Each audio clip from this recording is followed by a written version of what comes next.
Let's return to our earlier story now and the National Energy Guarantee. It's got through the party room despite somewhat of a rebellion. With me is the Energy Minister, Josh Frydenberg.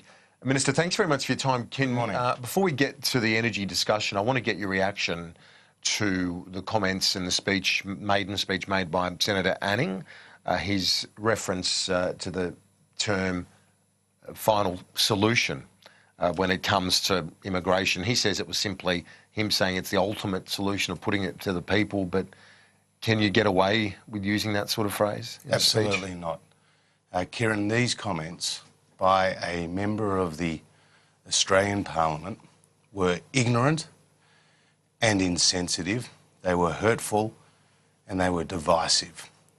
I call on Fraser Anning not only to apologise, but also to go and visit a Holocaust museum and to hear firsthand from the survivors how the pain is still raw, and to see the devastation and destruction that was caused by the Nazi war machine.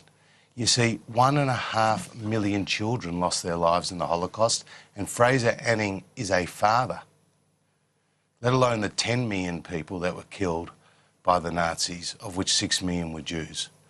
So these comments are completely unacceptable. They're extremely hurtful. They're extremely ignorant.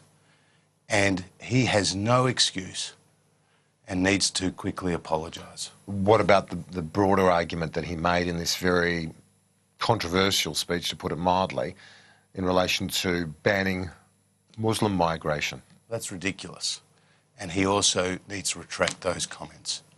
Australia has had a very proud history when it comes to immigration and multiculturalism. And we need to continue with that policy and focus on harmony. And these comments do exactly the opposite.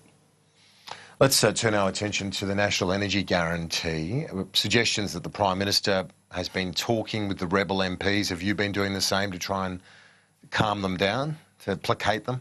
Well, the first thing to say is Bill Shorten's all about politics when it comes to energy, and Malcolm Turnbull's all about prices.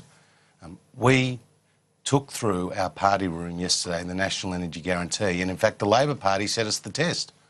They said, get your party room behind this policy, and we did. So now it's up to Bill Shorten to stop playing politics, as he has done on this policy and on this issue from day one, and put the interests of Australian families and businesses first. We've listened to the experts. We've got modelling supporting the National Energy Guarantee, which shows that the average household will be $550 a year better off. It's been backed by industry and consumer groups. Bill Shorten has nowhere to hide. But you haven't answered my question. Are you going to be talking to the rebels? Because it's about 10 of them that are reserving their right to cross the floor, and that could get worse. Kieran, we talked to all my colleagues, but what we are united on is the quest to lower people's power bills. Now, we've already seen from the 1st of July this year, prices come down in New South Wales, Queensland and South Australia, and we know that the wholesale price of power is about 25% down this year alone. So there's a lot more work to be done, but the National Energy Guarantee will actually maintain that momentum.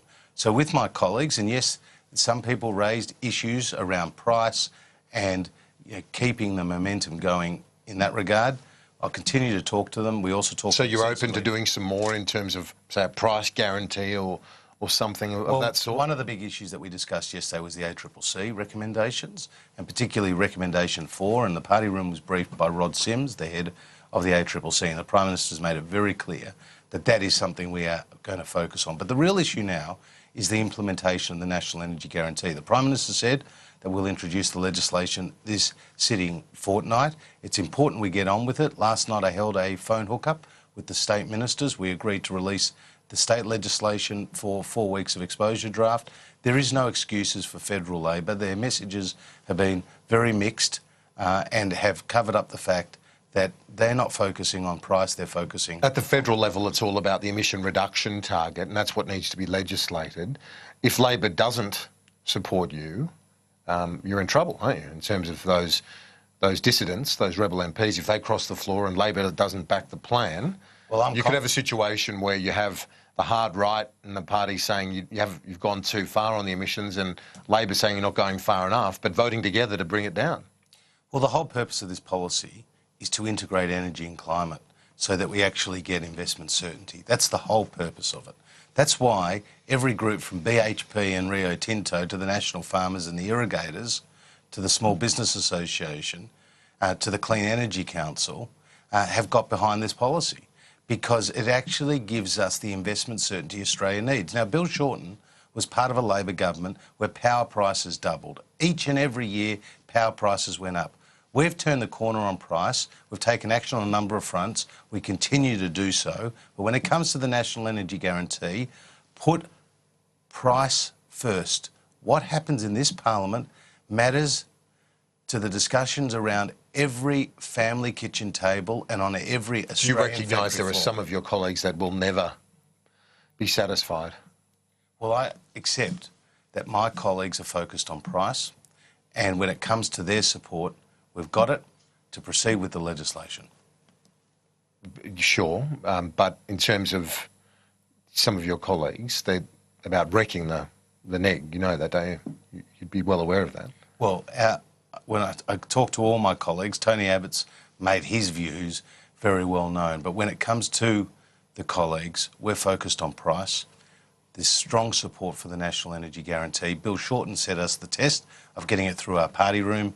He has nowhere to hide now. But you need him. You need him now. That's the bottom line. Well, we've got You're coming out throwing punches this morning, but you need him. At the end of the day, we don't have the numbers in the Senate. That's the reality. And very few governments have had the numbers in both the House and the Senate. So we're always going to have to negotiate to get this through the upper house. And so legislation here federally, and then the consultation for the state legislation over the next month or so. Those processes are running in parallel.